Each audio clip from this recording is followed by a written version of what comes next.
Welcome back. So, let's continue off where we left off. I painted the guitar and now I'm clear coating it. And as you can see here, it looks rather well, if I may say so myself. I really like the colors. They go neatly together. Nice blend from the red into the dark blue and then into the light blue. I like it.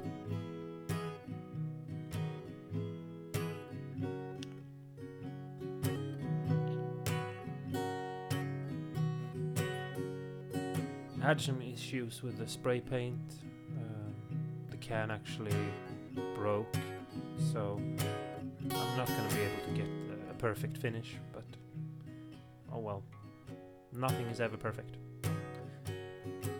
I'm sanding down the finish. This is obviously once I'd let it dry for a week, and here you can see that the glossy parts are the low spots, so I need to continue sanding it to get rid of all the shine.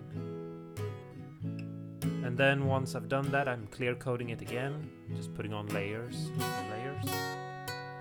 And then I'm masking off the sides of the headstock, and I'm cutting with a razor blade to get an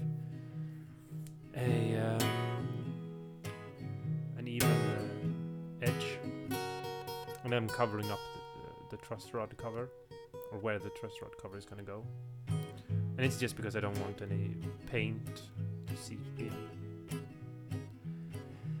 And then I'm putting down some primer, basically just so the wood won't soak up the paint.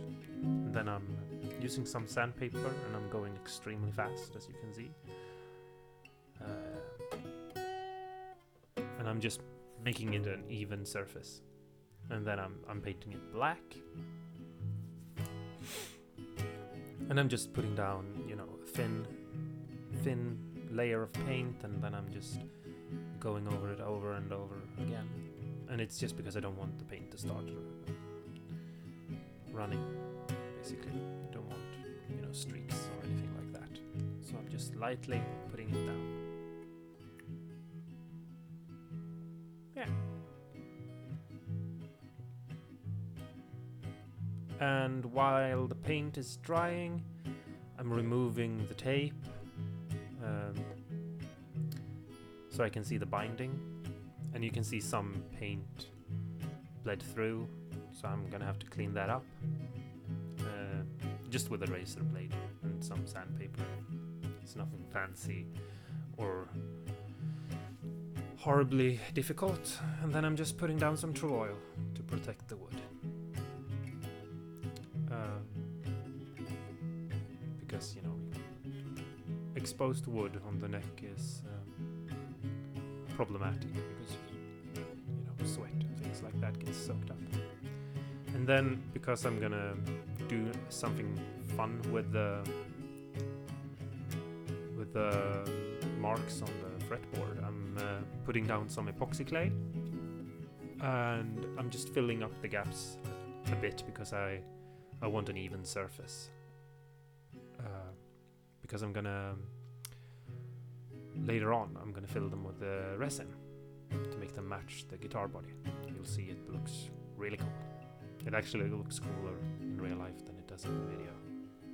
I don't really know how to make things look as cool in the video as they actually do in real life, but we'll see. So I'm just pushing it down, and I'm basically creating a lip or something like that, just so the resin so I don't have to pour that much resin in, but has an even surface.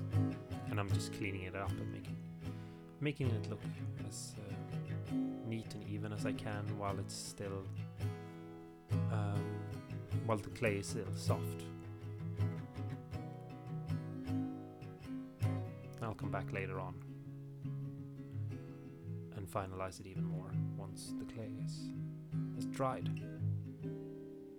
And here you can see, once the clay is dried, I filled all the cavities. I'm going in with a razor blade and different tools, and I'm scraping and and shaping it and making it flush. I'm even using a 1mm thick chisel to just even everything out.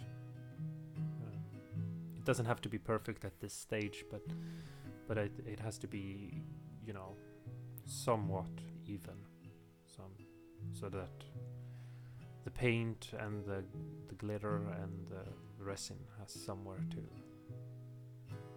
lie down, basically.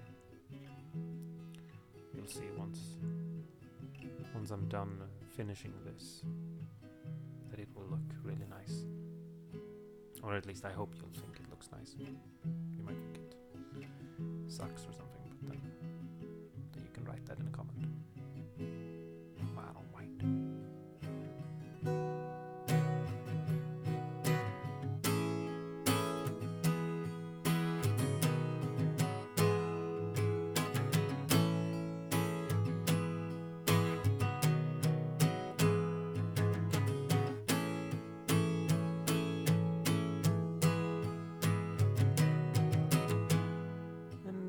See it basically just filled them up, and I sanded them down and filed them down and made them look good.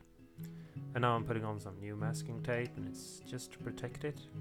As you will see soon, I'm putting the spray paint into the cavities, so because I want the same colors for the fretboard as I want for the guitar body.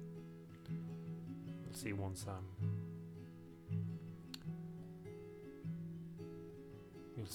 you'll see it all match. So here I'm just cutting out in the tape where the marks are on the fretboard.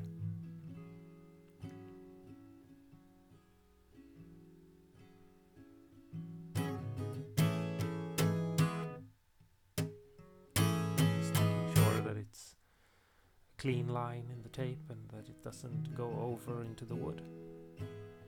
And then I'm outside again, and I'm putting down some spray paint, and I'm just putting it in directly on. And I'm trying to make the 12th fret have a blend between the red and the blue, and just, you know, move them back and forth. And then I'm putting glitter in them, and this is just, you know, the hobby store glitter. And then I'm putting some resin in that I bought online on eBay. And as you can see, it looks really cool, or at least I think it looks cool. It makes the inlays look, you know, custom and, you know, unique, and like they're not the same as all guitars. A lot of guitars with this kind of inlays just have white plastic, and it's kind of boring.